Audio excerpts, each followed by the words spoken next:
Well, it's been a little while since I have talked about a video game, and I finished one up on my Twitch stream recently.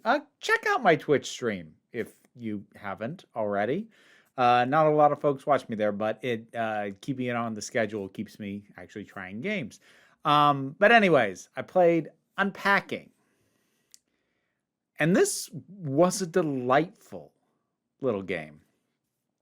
On the surface, incredibly simple, very chilled out kind of game.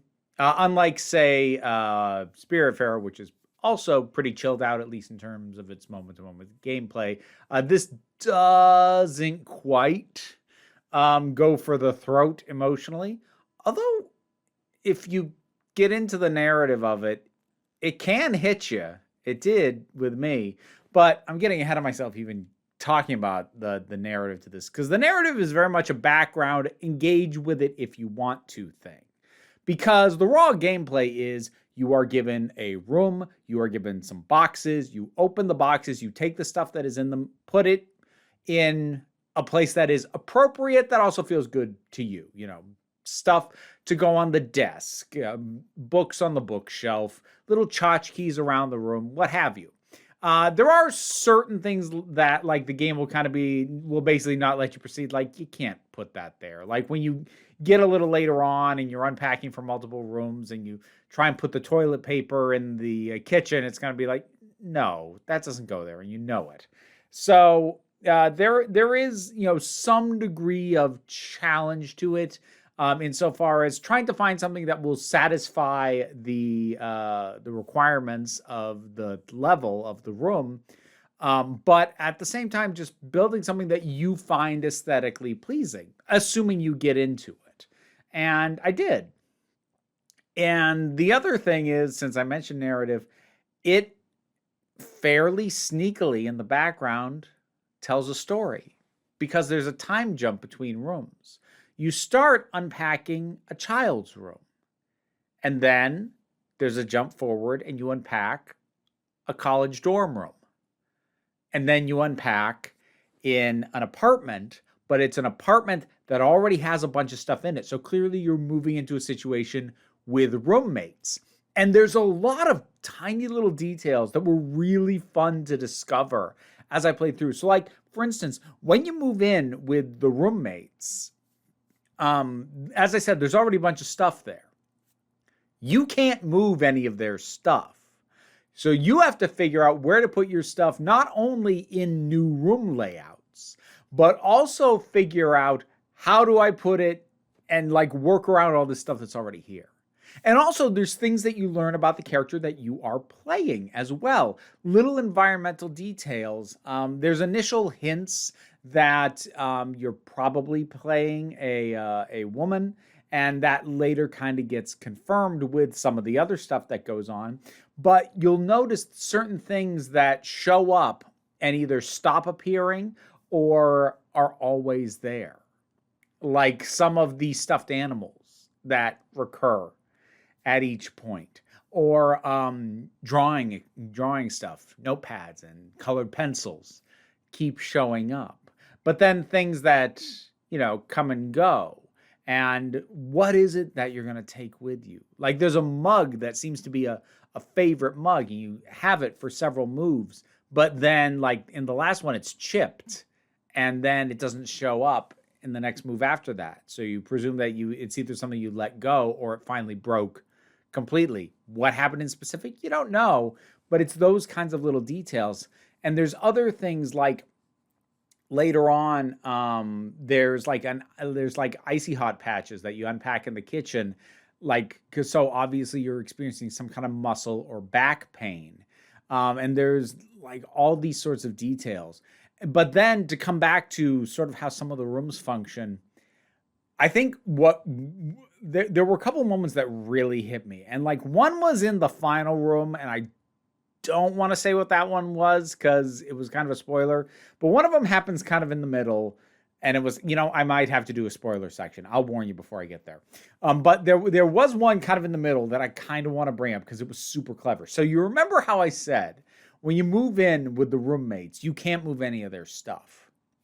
So after that, you move in to a guy's apartment that, it is, you are moving in with him. Like, there's only one bed. You're unpacking your stuff, like clothes in a drawer in that bedroom.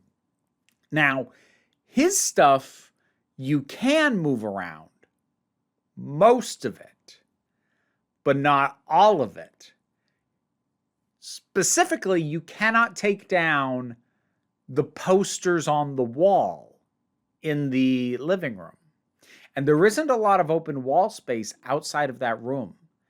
And since you can't take those down, there actually is no place for you to put your college diploma.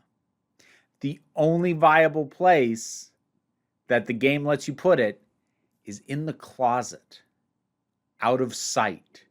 Because you've just moved in with a guy who feels it's more important to keep his posters up than to let you display your accomplishment. Spoiler's not really a spoiler.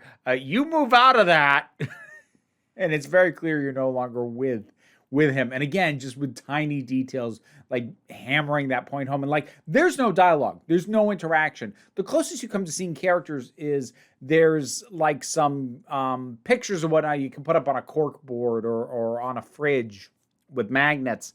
But like, they're very abstracted. You don't see the specific details, but you still get a sense of what's going on. And it's just really sweet and chill and oddly clever. And it's just a neat way to tell a story, I think.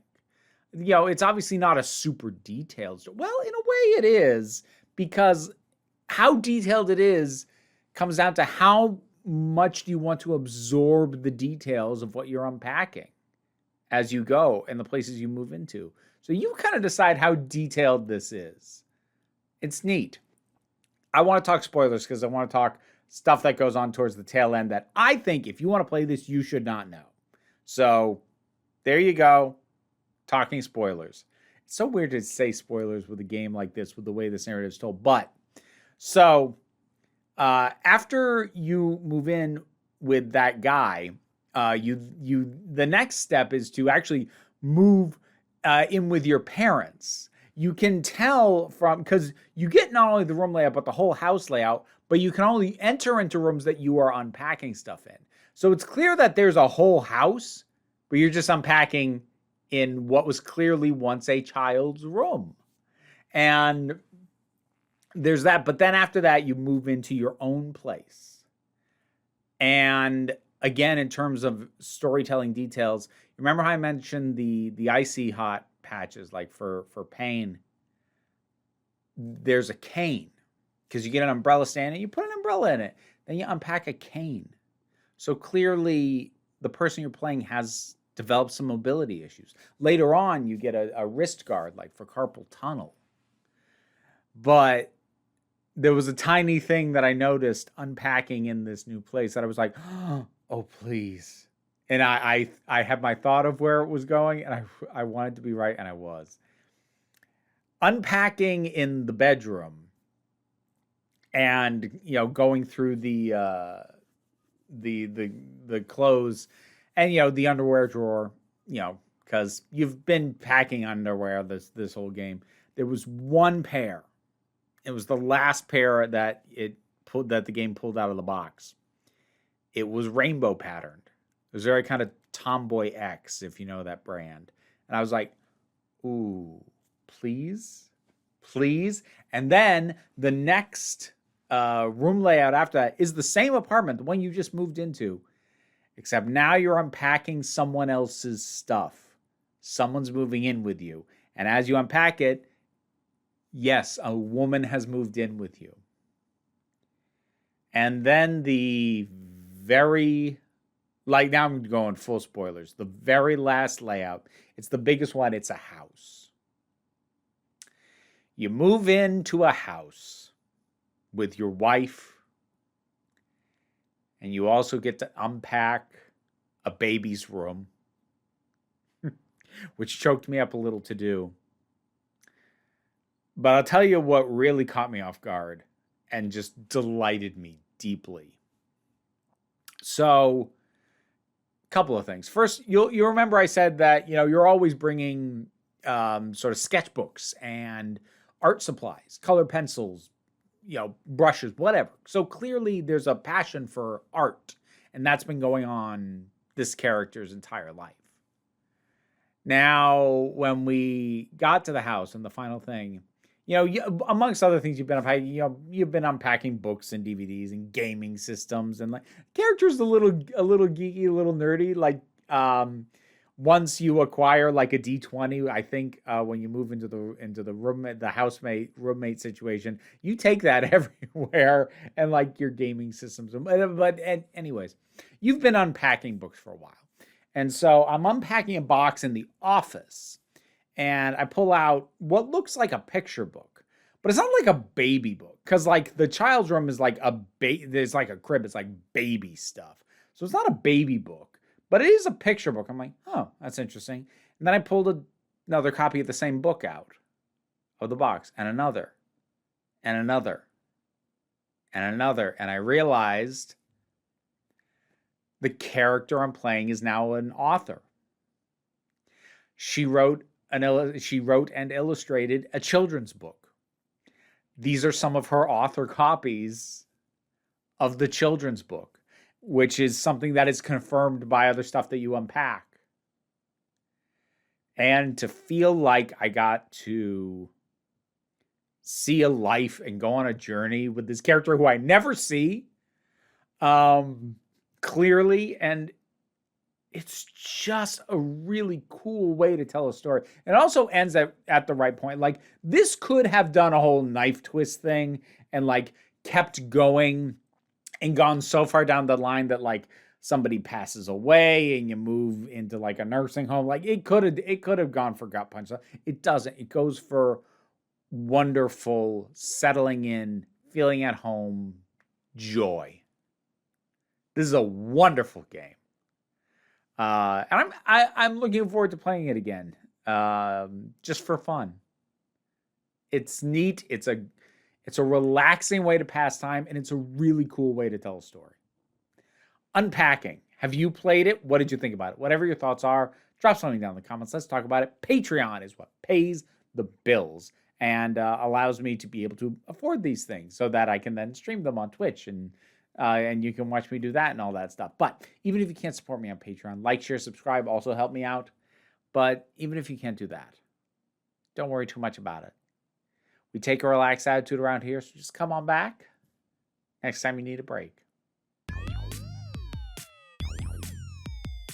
Time to give my thanks to my highest supporting patrons. That would include Robin Moore, Zubin Lutfullah, Tarak, the thing that goes doink in the anime, Oliver B., Melinda Walters, Emu Delkey, Theotha Boyd, Becky Sparks, Fernabi Likes the Poodle, Zach, Idolin, Tracy Scrabbit, Angry Casperl, Adam RDL Taylor, Shane Ross, Shayla Gourlay, Brendan LaRose, and TT.